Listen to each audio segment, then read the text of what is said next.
and oftentimes we continue with that, and then God will intervene directly. He will, maybe a brother will come to you and, just say, I observed this thing in your life, and this is not right, and you need to get it in order. And, sometimes it's through the discipline of a leader. And how you respond to that is oftentimes how often you open up your life for the Spirit of God to work through it. Sometimes it comes out crooked the way, but it's the Holy Spirit talking to you. And oftentimes, so, we whip ourselves, we get our tail in a knot. And, we look to the person, how can this person talk to me like this? But it's the Spirit of God working with you. And it really, if we do not listen, God will then, work with a very strong voice, and there will be a very strong something that happens in your life that will just shake you, saying, now you have to stop and deal with this thing in your life. All right? So God, the point that I'm trying to make and that you need to get is God is meaning business with you. God loves you so much, He will not leave you alone.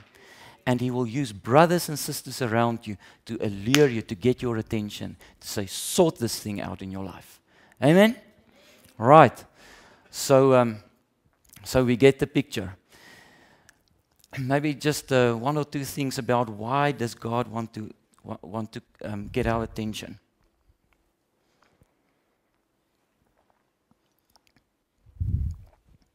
If we just read the previous scripture, it says, I will punish her for the day she burnt incense to the Baals. She decked herself with rings and jewelry and went after her lovers, but me she forgot, declares the Lord. Did you know that the word Baal literally means master? It means master. So what God is saying, and why the Israelites worshipped the Baals was because they, in those days they believed that the Baals controlled fertility, fruitfulness, productivity. They were the forces, that's what the Canaanites believed, they were the forces that would bring progress in your life, and fruitfulness, and breakthrough and promotion, etc., etc. And, that's why they worship those things. But it means literally master. So what God says, in your life, Israel, you have allowed certain masters, you have allowed the other hand to come upon your life and to control you in whichever way.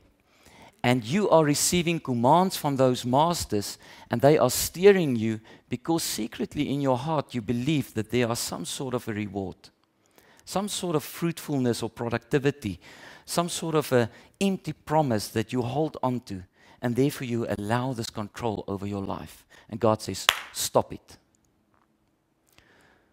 Deal with those ungodly masters that is controlling your life. And I want to ask you, thank you, Petrus, I want to ask you this evening, the areas where God is talking to you currently, who are the masters that are controlling you in those areas of your life? And what are the empty promises that they are dangling in front of you? My brother, if you are sitting here, and I'm saying this with not with condemnation at all, but if you are sitting here and you are controlled by lust, or you are controlled by pornography, and those things on the internet and on your cell phone, you are controlled by a foreign master, with some sort of a promise regarding your manhood that will not fulfill. I can promise you that. My sister, if you are sitting here and you are hard and you don't want to submit to authority because you're afraid to get hurt, you are controlled by that spirit. You are controlled by that master. And somehow you believe that that will satisfy, that will protect you. There's some sort of a promise that you believe this thing will give you, but it will leave you empty. And I can go on and on and on. You know in which area the Holy Spirit is pressing His finger right now. And you need to deal with those masters. You need to deal with them because God wants to set you free. Amen? So God says, when I got your attention, I'm going to lead you and I'm going to lead you to a certain place. And that place is called a desert. Right. God says He's going to lead you to this wonderful place called a desert.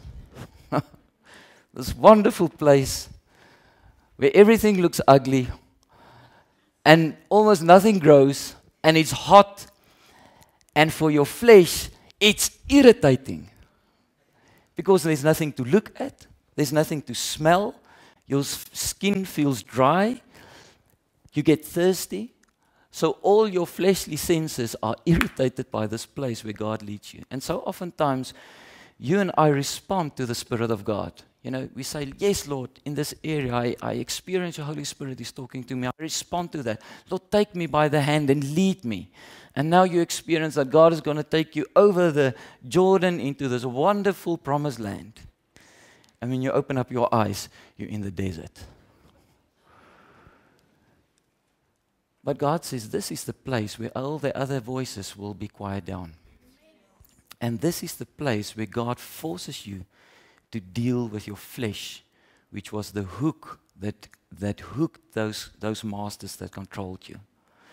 Do you know that the desert is also the place where Israel first entered into the covenant with God?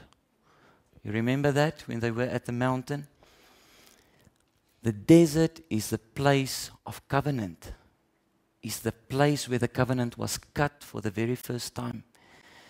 And when God is dealing in a certain area in your life, He says that I'm pleased with this and this and this, but I've got it against you that you have left your first love. And He will bring you back to this place called the cross, where you entered into the covenant with God for the first time. Where God says, at this place, I expressed my love for you. I showed you how much I love you. Therefore, I've sent my Son. But my brother and my sister, it's also the place for the first time where you have expressed your love for God. Where you said, God, I surrender my life for you. And I sacrifice my will and my desires on the cross. That's where it all began. So when God says, I've got it against you that you left your first love literally means the love of the Father, that the Father has for His Son, that unselfish love, and that unselfish love that Jesus had for you when He paid on the cross, demonstrated on the cross, which was poured out in your heart. That's the place of first love, and it meets at the cross. So when God says, I'm going to take you by the hand and I'm going to lead you to a place, He says, I'm going to lead you to a place called the desert, the place where you first entered into covenant with me. And if you want to break through and you want to experience the liberty of God and the productivity of the God and the breakthrough of God in every area of your life, you need to bring that area to the cross of Christ. If you do not do that, God will not be able to set you free. You will see later on how God wants to set you free. And oftentimes it means that you and I have to lay down our rights for everything, especially in that area in your life. Who of you can remember the pineapple story? Who of you ever watched that movie, the pineapple story? All right, now for those of you who have not watched the story, it's about this missionary, I don't know, was it in the 60s or the 70s? Somewhere there, all right, many years ago. And so he shares the story. He's going to this island to do mission work. And while he's doing this mission work, it's a very fruitful island. So he buys himself a pineapple, what do you call it, an orchard or a vineyard? A what? An orchard. An orchard. What's an orchid? That sounds awkward. Pardon? They plant it on heaps. Whatever, pineapples. He buys this thing with pineapples.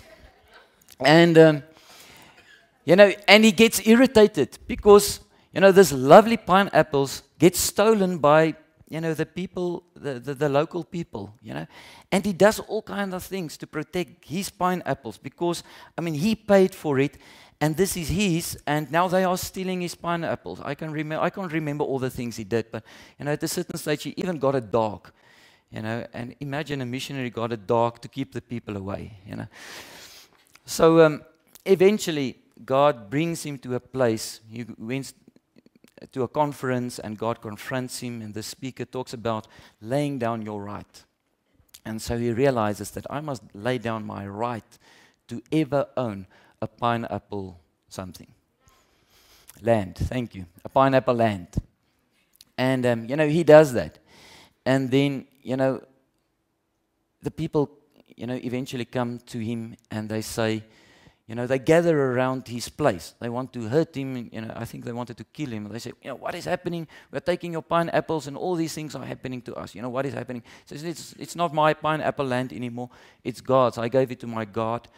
It's God's pineapple land, so, you must talk to him about this.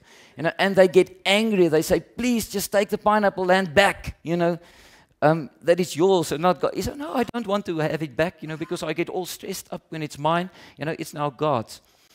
So eventually, they stop stealing his pineapples because, God is dealing with them. And, so he goes on holiday and he takes some of the pineapples and he starts, he takes it to the people in the village, to hand it out. And they don't even want to accept these pineapples because they think something will happen to them. It's a beautiful story. You can go on YouTube and just put in pineapple story and you will find it. But oftentimes, that's what God wants to. That's what God expects of us. That He will bring us to that place where we lay down our right about all those things that are so dear for us. Oftentimes we get so stressed up and so worked up because we want to protect our right to have this. We want to protect our right for our image.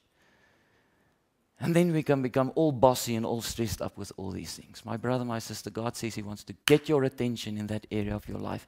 And He wants to lead you to a place where you bring those things to the cross and say, Lord, every right that I have in this area, I lay down at the cross of Christ. And unless you get to that point, God cannot take you to the next step. I mean, you can think that you hear the promises of God, but you will misinterpret it if you do not do it through the cross of Christ. All right? So that is the passage. God says then I will speak tenderly to our heart.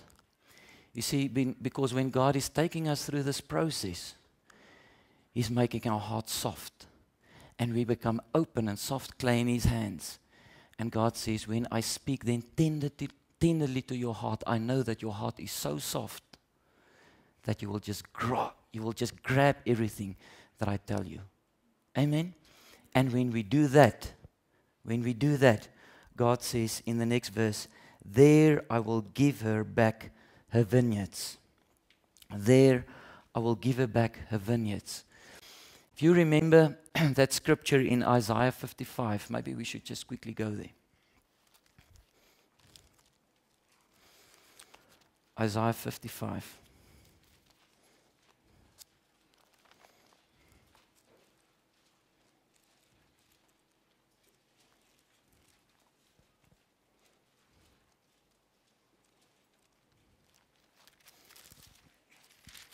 Can you hear me clearly when I speak?